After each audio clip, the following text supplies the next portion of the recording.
Oh, cool. All right, so I guess we're being, yep, there we go. Okay. I think this is the first one. We'll get better at these things. Oh, cool. Yeah. All right, and we're live streamed on YouTube. All right, cool. Right on. How cool is that? I've never been Right. live on YouTube before. Me neither. Mhm. Well, welcome. But in case anyone's watching, we're going to just give a couple more minutes for the last 400 people to show up. Well, 400. I was hoping. you know what we can do during Uh, that. Morgan just said he's waiting in the lobby. I don't know if he has the right link. No, he's Well, got it. He can get. I mean, there he is. he should have it. There we go. Okay. Morgan, What's up, Morgan? Yeah, welcome. that's the great thing about being on the West Coast. It's super daylight out here. It's still daylight for you guys, right? Yeah, Yeah, definitely. we got Well, another about half an hour of sunlight. yep. All right, TJ. Well, I guess we're gonna give it to 705 for the other, 328 members. Always win. Ted, This what's is the up, first man? go. I'm excited. Hey, Morgan. It's been a long time. Yeah. Well, Instagram said Calm with Kava is live streaming, and I thought, how about that? It just happened to catch me at the right moment, so I thought, sure, I'll tune in. Right on. But yeah, it was great. Oh, I'm really missing Kava this evening. This would Mm. have been the best evening to mix up, but I already had dinner, so I got a full stomach, and eh, Ah, drink your way It's, through it. Come on, Ted. yeah, it still I works. could. That's what I was gonna say. It still works. We'll look. Bula. Wait, do you guys drink kava after you've had dinner? Wait, No, I mean, yes, that's not true. I do. Yes. do you Like guys drink kava at all? the next day, the A next day is second. after dinner, right? I The mean, next I'll day. I'll drink it like 3 hours after, but I Yeah. drink Yeah, not all day immediately long, after. Morgan. I drink kava from around, let's see, when do around like 9 a.m. until now. So oh my every day. gosh, do you really? I He do, yeah. does. Yeah. Vanuatu too. I drink the good He'll stuff. he'll put a pound away before you can measure it. Crazy. I Hmm. don't. I measure. I don't. It sounds excessive, but what I end up doing is I'll have, like I was telling Jimmy the other day, I'll drink like half a liter first thing in the morning because that really gets me. It's like the equivalent of a few cups of coffee to me. I'm like, ooh, nice. And Wow. but then I stop, and then I'll eat breakfast, and then I'll wait 3 hours, and then I'll have a little bit more, and then I maintain throughout the day. I don't go crazy. I Huh. just, Yeah, I don't go crazy. I just drink it for 12 hours at a time. yeah. Sometimes I stop and I put the coffee in the fridge, and then I might wait till after work, maybe. Depends on the day. Sometimes I stop drinking kava and, go to bed for 4 to 6 hours, and then I wake up and drink kava again. Continue drinking kava. Right. Exactly. The way it I'm should gonna be. pay for it sooner or later. I'm sure the derma will catch up to me. Especially my eyes are a little dry, so that might be a sign. Mm. Mm-mm-mm. Okay, TJ, you want to start us off? I mean, we'll just start talking. Yeah, I mean that's what we always do on these things anyway, right? True. So, I Yeah. Are, mean, are we? everyone We're live here, on YouTube and everything, right? Yes. yep, Mhm. Cool. Great. for everyone here and everyone in attendance and the tens of people, maybe hundreds watching around the world. Welcome to this first IKO kind of meeting of the way we really just enjoy kava without the luxury of having, but we're growing people next to us to have kava with, and you know what? This does it for me. So we'll go with the introductions. We'll start with you, Jimmy Price. All right. My name is Jimmy. I've been, and I guess this is going to be an introduction to Mr. Sanday here. But I've been into the kava scene for about 20 years. I've been drinking it for about 20 years now, about 19 and a half, 20 years. And I've been watching the industry grow in that time frame, watching it go through several changes, different status quos and different agreed boogeymen and different agreed issues that we face together. And Kava has routinely always come out on top. And I really believe that the IKO can help with solidifying some of the avenues into getting solidified towards being a vendor for Kava, for being a vendor that is respectable for Kava in terms of how we're presenting Kava to the customer, to whoever is purchasing. I I I've been watching this grow, and I just want to see it continue to grow and continue on that positive trajectory for just a better future towards Kava. We can see in we're always early. I mean, there's always going to be people that are early to the knowledge and the understanding and all the stuff that comes along with Kava. And I think we're still at that point. The fire has been lit in terms of all the Kava bars that we see pop up in America. It is something that, I mean, I've been cataloging and chronicling for the past couple of years, at least, just the meteoric rise of Kava in America. And we seek to represent a part of that in terms of how we seek to look towards Kava as it's not. I, I don't want to mince words here. It is in terms of when it crosses the border, it becomes a commodity, but we want to acknowledge it as more than a commodity, as something special, something outside of the standard box that we're used to seeing in terms of products. But So Jimmy, in short, Jimmy he's the lighthouse for us all. He is the individual who came to it, recognized it, became one of his passions, and had just the energy to learn more about it so more people can follow what he did. So all of us are here very, very grateful to you, man. Thank you. Thank you for dude, that. I'm here Um, because we're here. exactly. That's So that's all it is combined curiosity. Like nobody else is. I really don't feel like we're on different levels or we're different stages of who we are. We all come together on the same um, playing field. And this hasn't been just me. I mean, there's been a lot of people involved. It's not just and, the Jimmy Price. and Uh, we're also going to go meet some more of them, like Fabio Cruz over there on the opposite corner of me. Yes, yes. Yeah, I'm a fellow enthusiast as well, but I don't have a nice long speech like Jimmy. I'm just a kava drinker. I've been drinking kava for like 10 years now, a long time as well. Um, but the curiosity thing that he was talking about at the end, really, that's what drew me to it because I had heard about it and I thought, this can help me, or hopefully it can help me. And it did, it's amazing. And I never look back. I do believe in the same things as well, that we can make a better future, and hopefully we can get all these states to see kava as a food, because that's what it is. That's what yes. it should. It has always been. It's just not recognized that way right now. But that's what needs to happen in the other 49 states that we have that are not yet the case. I mean, even the DOD, as you were telling me, right? They see kava as a food. Yep, that That is a very like legal way of reading that document because they do not address kava as food in the document. It is not covered, and there are several like that is not, and where the FDA has recognized kava as food, as grass when Codex applies, then that's where things need to be kept. I personally think it pretty cut and dry in terms of how we do things, and Codex is pretty much what I think is the standard there.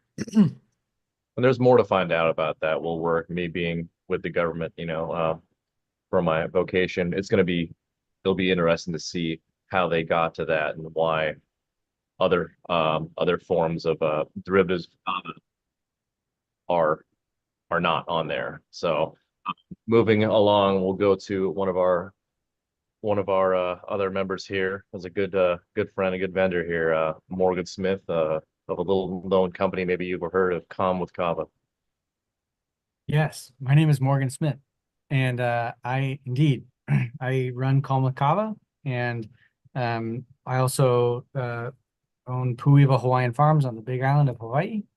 And I'm drinking some delicious Fijian Yangona, John. So you're in good company, my friend. Um, and no, I'm excited for what the IKO can do. I think that we've kind of set up this foundation so that we can really drive the industry forward in a really healthy way. And our numbers might be small right now, but I can guarantee you that as we start to do some really cool things that we're planning on, that will change quite a lot. We need to start talking about this is the International Kava Organization, which means it's not the American Kava Organization. This is the International Kava Organization.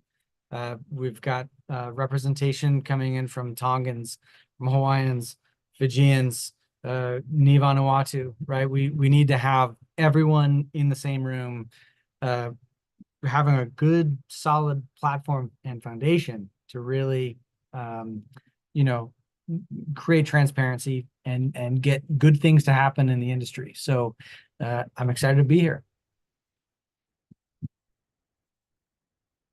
I get quicker with that mute trigger. So that going to me, I'm gonna facilitate this as best I can, and really it's pretty easy because I'm just interacting with other people who love kava, and so it's just gonna be easy. My name is TJ Arcega. I have a small persona on the line called the Kava Snake because when I found out about it the second time and actually giving it a try, learning, finding Kava forums, and actually not being scared to post on there is when it really changed it from me. Being a veteran, I just came over here and said maybe I should not drink alcohol as much, and from there it kind of went naturally. Mind you, there was no reason to quit drinking alcohol. I still refrain from drinking as much as I can because it just doesn't interest me anymore. But kava really learning more about it, feeling the effects correctly, learning how to make it traditionally, which has been the only way for me now for about 4 coming on 5 years now. Just the experience and meeting all these people, having the same interest, same passion, helping out the IKO as much as I can with that has been one of my out of work really just passions. So I'm glad to be involved and glad to just speak about kava, and let's go from there. Are we going to do any more introductions, or are we going to, does anyone else like to introduce people? Are we opening that up? Okay. Sure. Yeah, I think so. Yeah, anybody else who has joined the call, thank you for coming in here to be with us, learn, contribute. That would be great too. We want to hear from everybody. I'm tired of these guys' faces telling me about their kava. So it'll be good. The international, just making the connection with kava drinkers around the world to learn more about it, to better enjoy it is truly the mission here. Just so, do we have anybody else who would like to introduce themselves at this point? Okay. No problem. Okay, so moving right along. Jimmy, you and I have spoken about this coming up here. We're looking at what you're saying they would like from the IKO. We can start with you guys too. I mean, Morgan, you covered it. I think we all have the same thing. We're here to learn and we're here to share. And being this organization in its beginning, what more can we give to everybody? Mm-hmm. So Yeah, I mean, I think I'd love to hear from Ted and John, and there's a guest, there's Fred. He's kava tending from what I understand right now, but I'd love to hear because I think that we in a lot of ways we've known each other for so long that maybe we're an echo chamber, right? Mm-hmm. I'd like to hear from other people what the problems are in the kava industry and how the IKO might be able to organize itself to help, right? So is it helping kava bars in some way? Is it Fabio hinted at regulation for different states? Maybe it's relaxing import requirements or something from John over in Fiji. I don't know, but yeah, I think or Andrew, if you guys have anything you'd like to talk about in terms of what you think the IKO could do, we are open and we want to help. And this is a natural extension of our own curiosity, and not just curiosity, but need to extend respect to what's been shared with us for these years that has come so freely from the Pacific. That, you know, are we doing our due diligence to represent accurately and portray with respect and dignity this cultural icon? Because it's more than just a, and I said a commodity. It's more than just a commodity. Um, it has a life-changing property, and it also, I mean, there's so many positive benefits that I mean, personally, I can speak for myself, but in terms of what it's done for me in terms of expanding my own horizons and realizing there's far more to the globe than just these, the walls of our states here. Um, and it's truly opened up another level of understanding of a different culture, of a different life, of a different just an experience altogether. Because, you know, it is sort of a bubble here. You know, people live a specific way, and we don't even consider that people would even, live a different way. And through the 20 years of kava consumption and the curiosity, I think that we can come together and sort of collectively say thank you with our actions to the wider kava Pacific, because that's truly where it's come from, and we want to acknowledge that. Hi, John. You're muted. Yeah, John, we want to hear what you have to say. You're an important guy.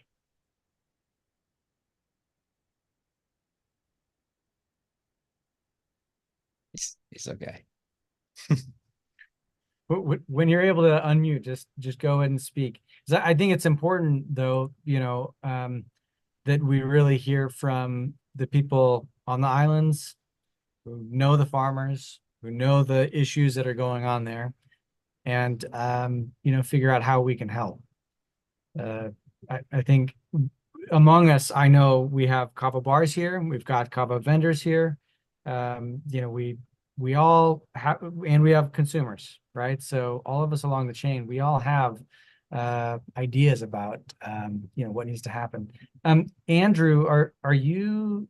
I don't know if I know you. Do you want to introduce yourself?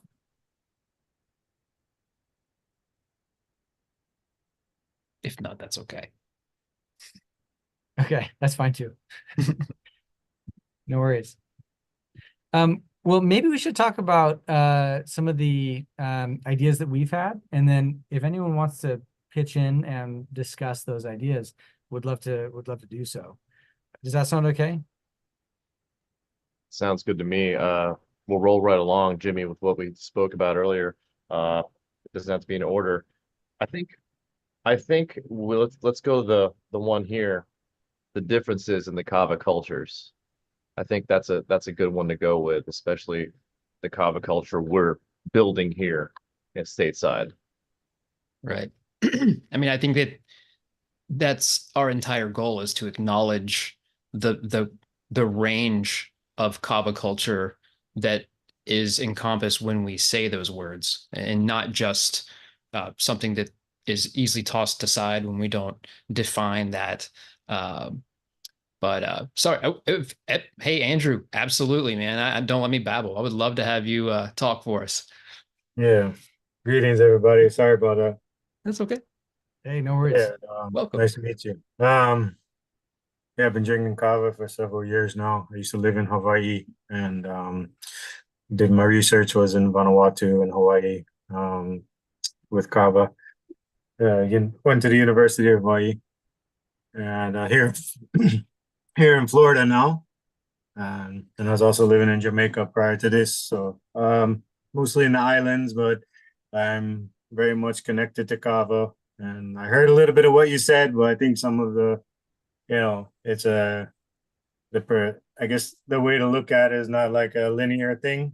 It's very, you have it's contextual, and I think has to be compartmentalized because you have, you know, the Pacific Arena, then you have the further rides the wave over to foreign shores. It just drifts away, and I think there's worries about acculturation, and then the market issue is like how do the supply for local market is kind of like dwindling and has been for several years, and most of that supply goes over to the United States and other countries for consumption. And I think the further you move away from it, the at least in my experience with a lot of the cover bars here in Florida is that you just like have a different experience. It's not the same thing as sitting in a kava circle in the Pacific with elders, um, or just going to a nakamal in Vanuatu. In some sense, it's far removed, and that often just like when I'm somewhere and they're like, do you want a body high or you want to, well, how do you want to feel? I'm like, well, what kind of kava do you have is my first question. So then I can kind of like extrapolate, okay, so, you know, this is kind of where I want to go. And I don't think of it in that way. And I think it's like, you have the cultural perspective, and then you have like, and some of that just has to be with like, I guess the people involved in like how they want to consume it, and they don't think about those kind of things, and the implications that the demand has in the islands, right? So, and another issue for me, and this is just kind of a personal thing with a lot of respect, is just like when you think about not just Hawaii, but the Pacific in general, like plants, canoe plants, we could talk about is like how they kind of traveled around, right? And I think at some point, if that culture continued to drift away from, if it wasn't settled in Hawaii, those plants would have came over to, other parts of the world. So for me, like wanting to kind of and somehow like respect the culture, but try to grow plants, because I know there are people doing it, but there's a lot of tension there. And it's like a way to give back at the same time to kind of like cut that demand down, but also like not take people out of business. You know what I mean? But like have something for myself, first of all. And that's really the most important thing. But then it's like, I don't even know if I want to get into the market side, but just like being able to grow it without, having those repercussions of like people, pushback was like, oh, because people are very protective of kava, especially in the islands. And, I can get it. I have it sent because I have my connections, but at the same time, it's like, I had to ask a lot of people. Yes, they're okay with it. And then there's a few people who are not. So it's like, how do you, and I guess you could look at that as like kava bars, this kind of consumption and traditional consumption. And it's like, how do you bridge that gap, which is what you're saying?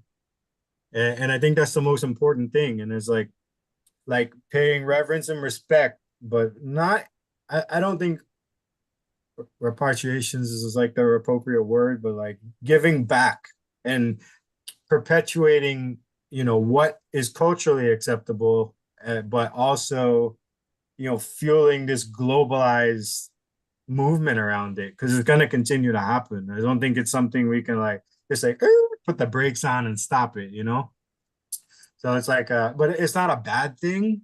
But I think the way it impacts the islands is what has to, look at that, and as how can you like make that, I guess, bridge that gap and make it more smooth. So it's like, it gives back, but also feeds what's going on without destroying anything, because like when I was in Vanuatu, it's like everything the farmers were growing were going for export, and or it was going to they were making like instant kava out of it, but it was still getting exported. Like people weren't drinking the good stuff. It was all getting like, and this is at the time it's like it's still getting adulterated with 2-day kava, but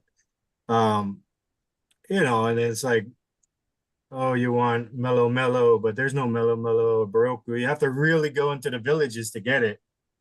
It's like all just mixed in and then it's just shipped overseas and nobody knows what they're getting too. That's another thing is like, what are Yeah. you getting? I You don't think really know. I think I think we can all go with that with the IKO kind of being that beacon and just trying to help out and just trying to be there for everybody, not being the authority, but having some authority when it's needed. And so that way, things like that, because you nailed it, Andrew. I mean, if I grow kava here somewhere, yes, it's not the same kava, but it's with hopes that, we're recognizing something where we can kind of help out and everything like that. And with also the biggest part is to make sure that the culture is preserved. Say, hey, I'm not taking this from you. I want to do it. And if we can do it, it'd be great. And so Yeah. hopefully in the future, that education will be spread. So that's great. Are you, Andrew? I mean, that's you have a wild story, man.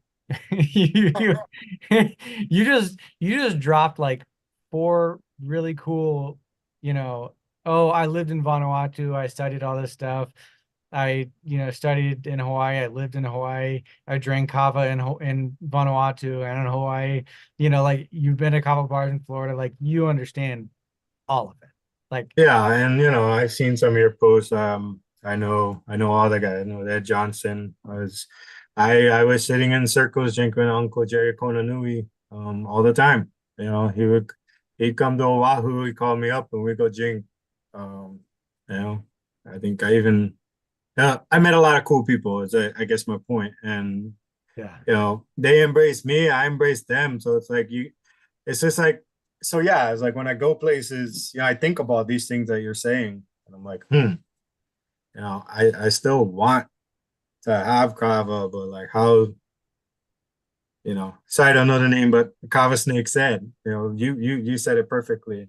How do you still provide it, but also give back? So it's like we're not taking it from you, but it's like there's an understanding. I think that's what it is. Like Yeah. come to an understanding with those who are in the authoritative places around it. It's like get as many voices as possible. It's almost like really what you're saying is it's not necessarily that we should be police because we can't also, Yeah. right? But just being some sort of a knowledge base for people to understand what it is, right? Like you said, right? You go to a kava bar somewhere in the US and they approach it in a completely backwards way, Yeah. right? It's not where did this come from or what variety is this? It's, oh, how do you want to feel? Well, that's not really kava. Like that's the opposite of what kava is. It's like we're drinking kava together to talk and have a relationship. It's not about how do you want to feel. At the end of the day, you're going to feel a certain way. I'm sure of it, uh, but yeah, so I guess that's a good takeaway though, is how do we distribute this traditional knowledge and pay respects to it without appropriating it, right? I think some of the stuff, sorry, I'll kind of cut it here, but No, no, no. You're all good. Love it. some of the stuff, like some of the issues around is like, no, because when I was doing research, and one of the questions was like, why do you drink kava? And this is from people, this is your culture, right? So it's like, why? Is it for health reasons, social reasons, cultural reasons? What is the reason? And I think when you bring it to places like the mainland, you have like, I don't think patrons of kava bars really are gonna have any similarities. They may, there's a lot of people do it for addictive reasons, like get away from things like addiction. That's gonna be.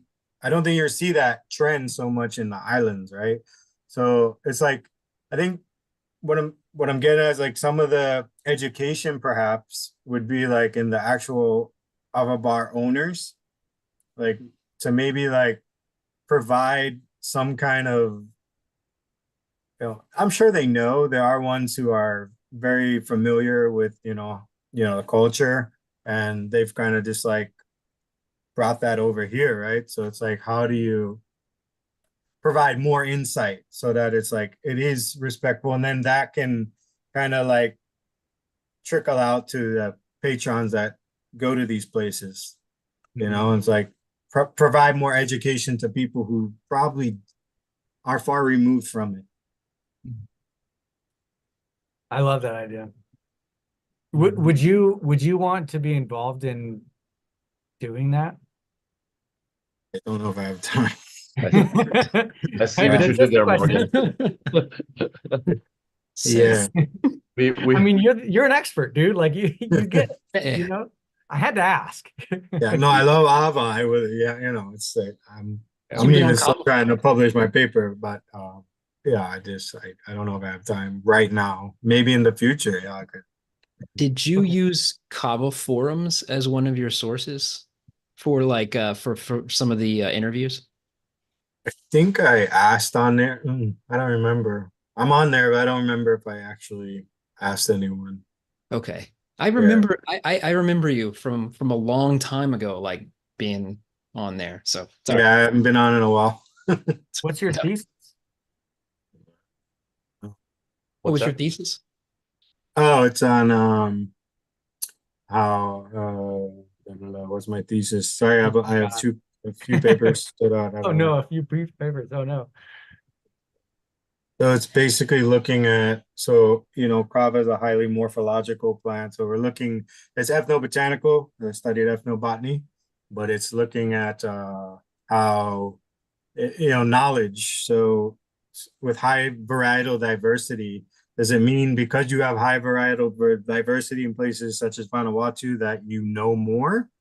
Or is it, so we compare that to Hawaii and just like, does the higher varietal diversity mean that there's a higher degree of knowledge, and does that change between gender and age and dynamics like that?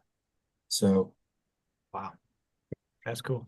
it's very like looking at a theory called perceptual salience. So when you see something, like how do you perceive it and remember it, and then like use that as knowledge, right? So it's like you see like 20 varieties of ava, like how do you know and what do you know?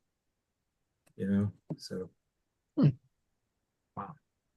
Got a couple more cameras up here. John or Cam, do you guys want to pipe in here? Cam. but thanks, guys.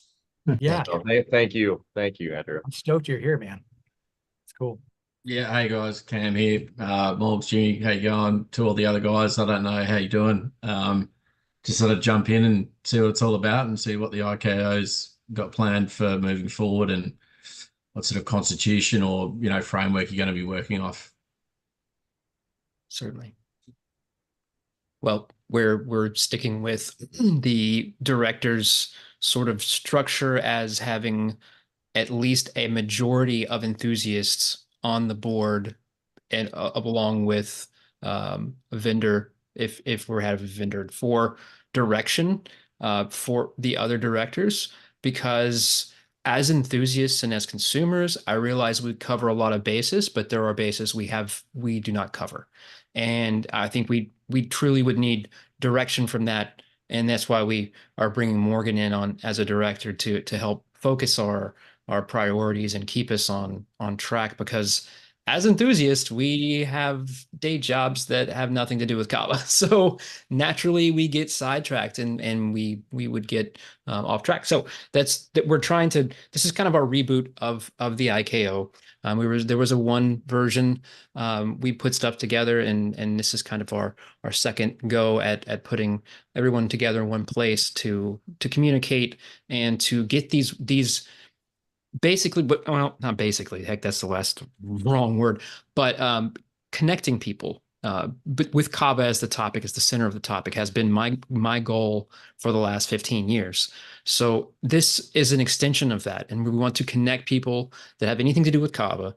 That we want to be able to have some sort of interaction where you can talk to each other, where there can be exchange of ideas, where if there's an issue, it can be surmounted together instead of by an individual. Something so where we can leave a record of what we've done and where we've come from and where we're going, or we'll be doing that. But it's this has kind of been a growing passion and a project outside of Kava forums and all the moderation duties that I have. And it has been suggested for a very long time by many people over the years to start some sort of organization that was Kava oriented and international and something that could bridge borders.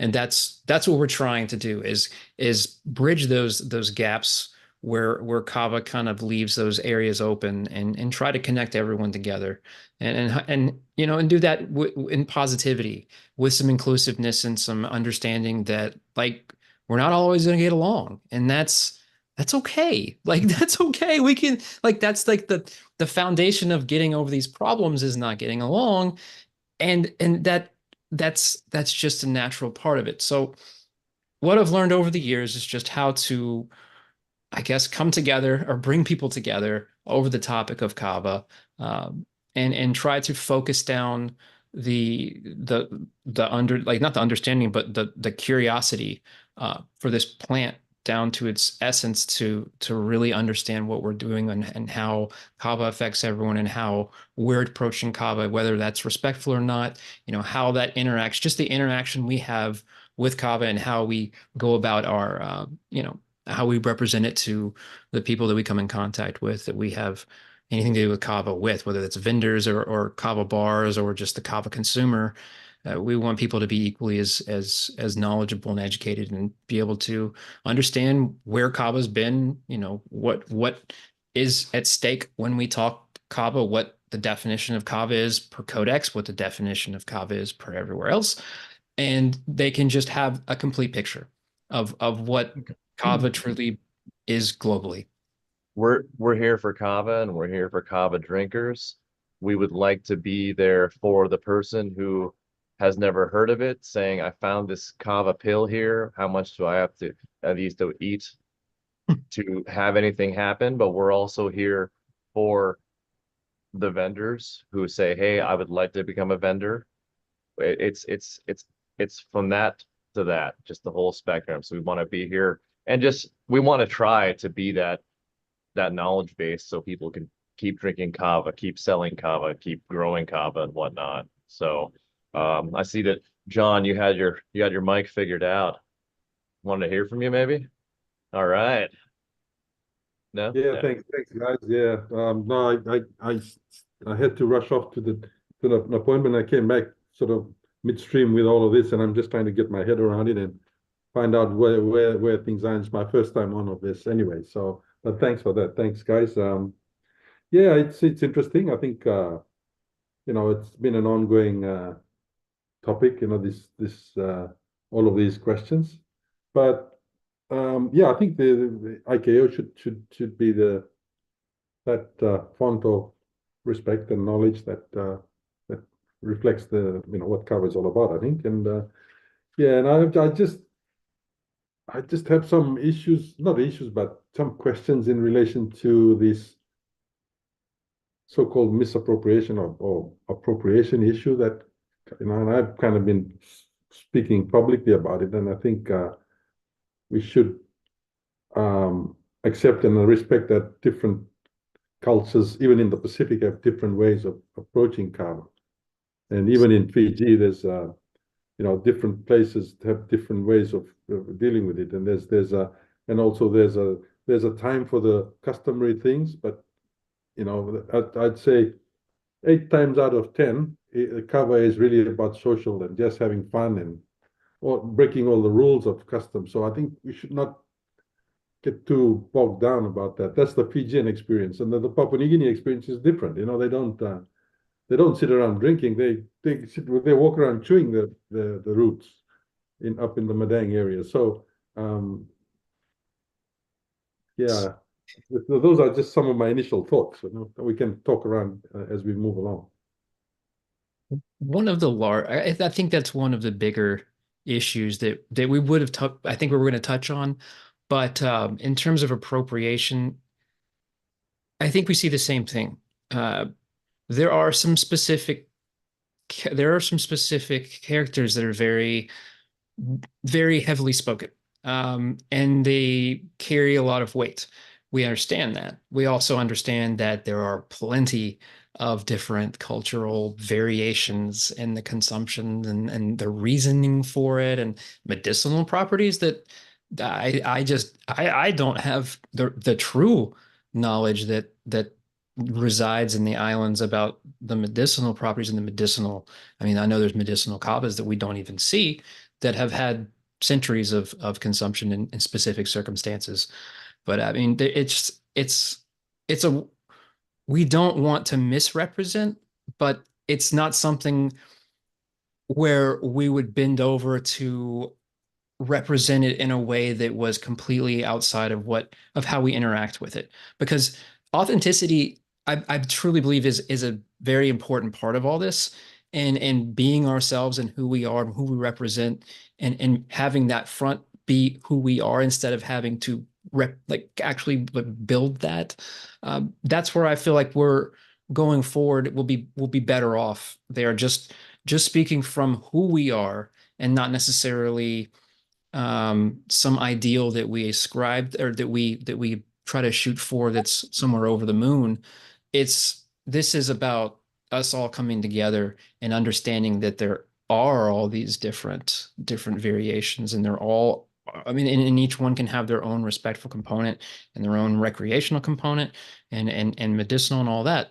And it's just, I believe that understanding that and getting a better handle on that knowledge is a more noble goal.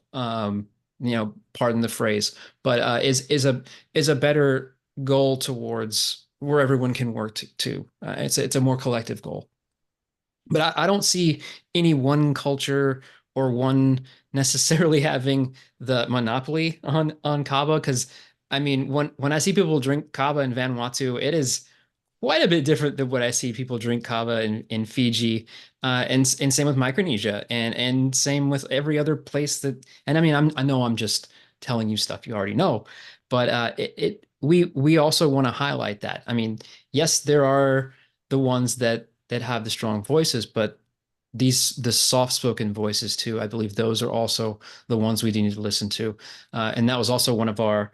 We put out the newsletter this month, and one of our highlights for the vendor highlights was Kyle, Kalani Relacion, and he is a very soft-spoken kava consumer and very much involved with everything kava that needs to be highlighted. And I think that sort of thing is where we can step in and say, hey, yeah, that's great. This is awesome, because that is a culture and that is something to be respected. But there is this wider picture, and it is international, and it's not just from one specific area or one specific country's culture.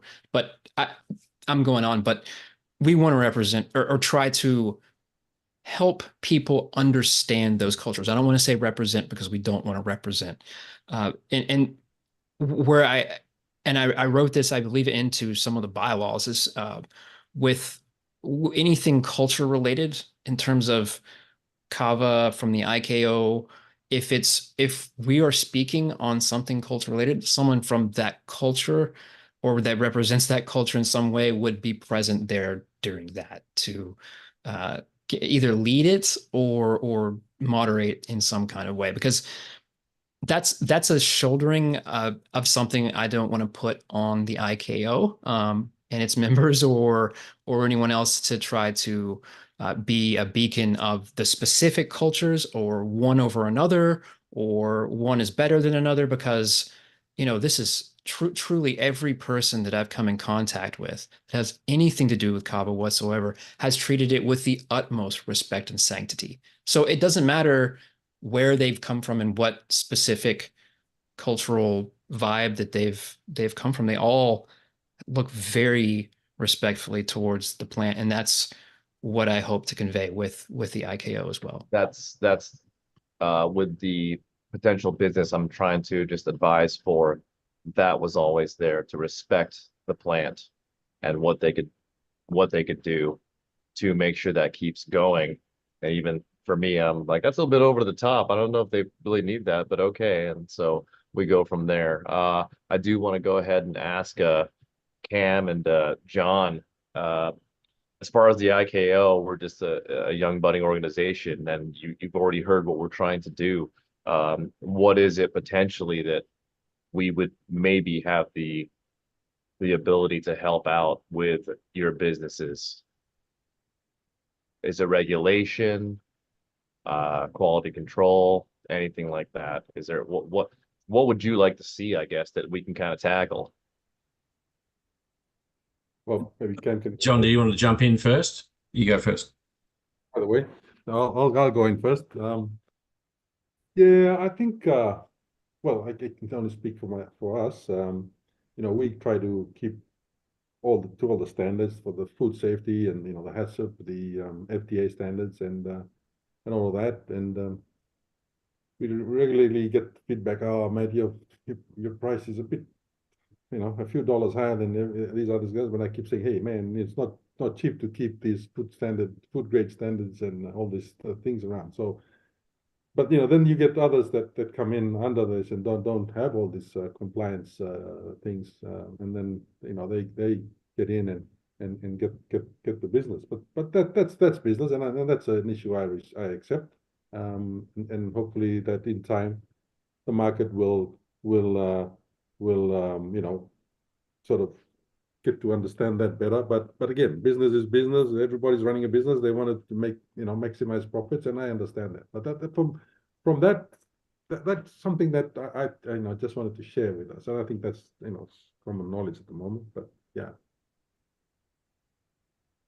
Yeah, look, if I can just jump in there, I think both John and Morgan and any other vendors in the space will understand that being a vendor of Carvo is never going to make you $1 million. Like if we weren't already passionate about it, like you're not jumping in this business, and if you think you're going to make a huge amount of money out of it, you're wrong for starters. No matter how slick you are, and you're in it for the passion of the carver, right? And that's what attracts me to IKO. I'm not looking at it from a vendor representative organization or anything like that. It's more what can be done to address carver and the promotion of carver throughout the West and elsewhere in a respectful manner. And that's the challenge, right? And the challenge being is that how do you then cover, the Lapita journey Hawaii all the way through and all the different carver customs and cultures that have evolved over the centuries. Yeah, I think the space or the carver, I hate using this phrase, but the carver space, could really do with a representative organization that doesn't necessarily represent just vendors, but is promoting carver in a respectful manner, Jimmy. And you cover that in a reasonably detailed description there. That's what attracted me to it. I'm sure it was probably the case with others here that there wasn't necessarily an agenda. It's just a unified front and helping promoting the benefits of carver. So from a vendor perspective, great. If you guys want to assist in that side of it, we don't have a specific agenda I don't have a specific agenda that I want to attach to IKO from a vendor perspective. I just love seeing an IKO, an organization promoting carver. Yeah, it's the same, exactly the same sentiments there. Yeah. Because the farmers, you talk to the farmers, I ask them all the time, does it matter to you that where this cover ends up? So it doesn't really matter. All I want is the money to pay for my kids' school fees, to take my kids to the movies, and So and then there's regional governments, island governments. They want to they're looking to grow the carver business, the carver trade, so as a way to build economy and get everybody up. So yes, there's and then building that carver business or the carver industry then would involve stepping outside some of the cultural bounds, because so there's always this dialectic between, okay, how far do we go to keep it cultural, and this does the canning of it and the other stuff, all that, does that represent culture? But I think if you talk to the farmers and the governments in the islands, they'll say yes, please go ahead. And because I think that's one of the big things that we have the vendors be involved, because Jimmy, Fabio, and we're just enthusiasts right now who just have a thirst for more learning. And you guys have the vision that we don't have, and that's input and more data. So, I mean, you're everything you're saying is much valued. So thank you very much. you. Fred, welcome. Good to see you. Thank you. Yeah, Morgan. Could I add something just on the support component? Please. Sorry for I was No. Kava attending. So I'm Fred Bryant. I'm the owner of Kava Club in Richmond, Virginia. We just wrapped up about 16 months of litigation with the Commonwealth, and thanks to the help of Morgan and some others. Yeah. Yep. So that's the biggest thing. On the regulation side, the issue with Kava in the US is twofold. You have a distribution issue where you can only distribute through the canned extracted product, which you saw what happened with Kratom, right? Where you can take these alkalines and the incentive is to make them stronger and stronger.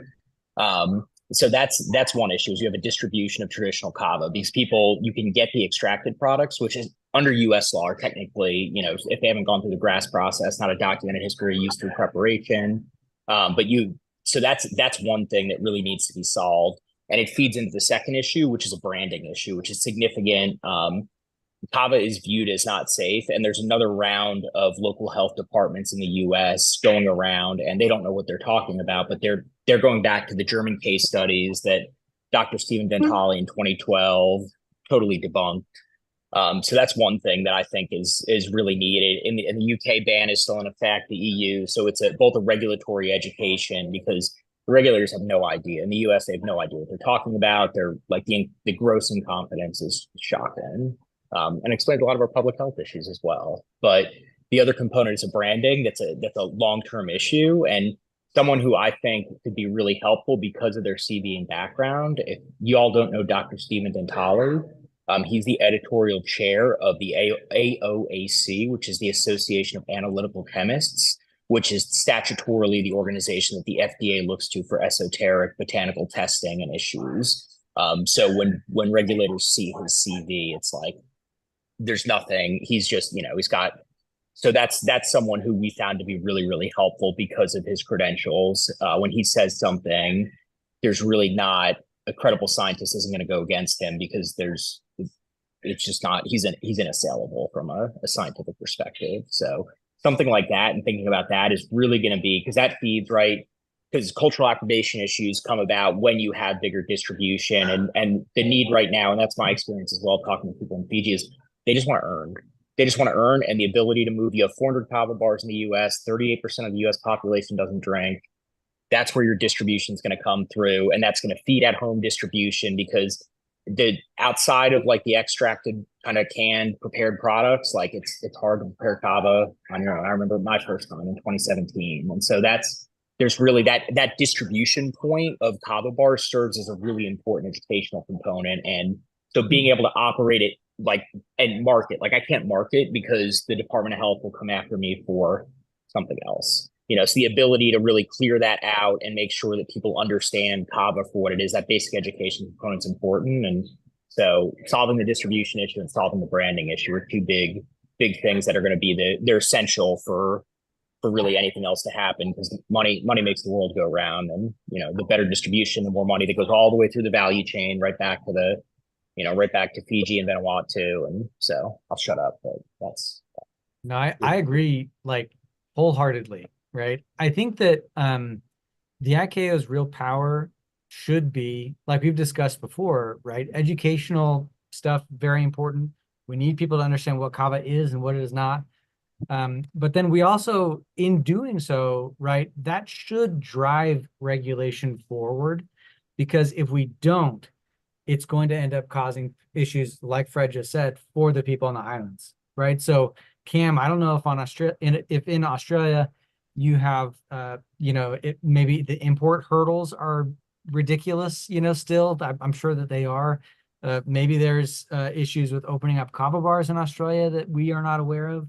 I can tell you in the US, like Fred just said, You know, every state is different, and depending on the health inspector you get, they'll have a different idea about what kava is or what it isn't, or how you're allowed to serve it or if you're not allowed to serve it.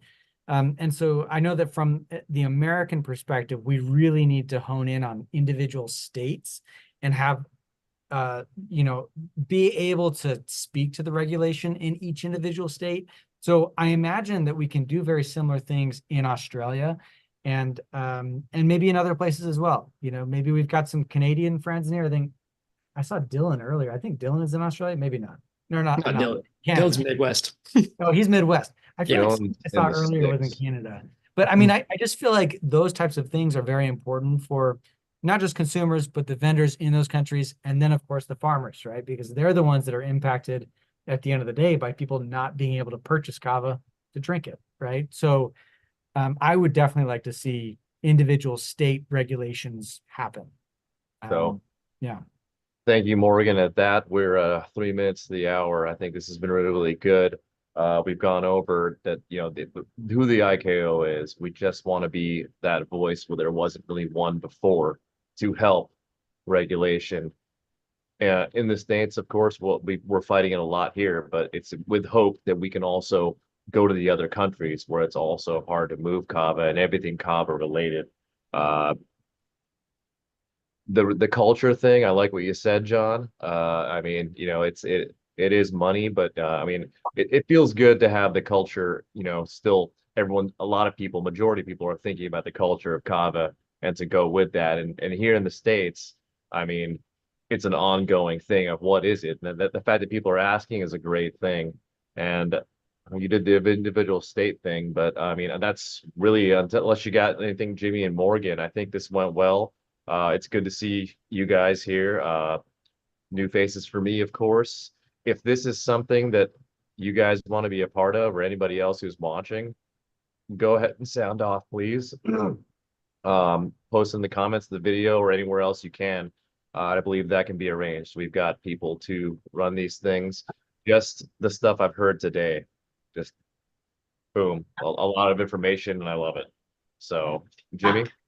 Thank you, TJ. TJ is our sergeant at arms, and he does a very good job, and he is a great representative of the IKO, and he helps out a lot. And I look forward to working with Morgan and TJ and Fabio much more in the future. And this is a monthly thing. We will be putting this together on a monthly basis. So we'll Tell your do this friends. again. Yep, we'll do this again next month, and we'll talk about where we've come since this time next month. So, can I just put one last thing here? Sorry to interrupt. If you want to be involved in the IKO more, we need people to help us, right? And so obviously, I'm very involved in the kava community. I would love to do more. I'm going to be working very hard on some more kind of kava industry things where we talk about kava specs, right? How do we test our kava? How do we make sure that it's safe? All those types of things. But there's other people who have other expertise, right? Maybe it's in the cultural space. Maybe it's in the agricultural space. Maybe it's in the regulatory space. If you want to contribute and help us build this organization, please let us know, and we will work together. So thank you. Yeah, Jimmy, it's all the information for the contact things in the video on YouTube and also on the IKO website, et cetera, et cetera. Is that the best place people can contact us? internationalkava.org, and you can go there and see us, and you can sign up for our newsletter and everything there.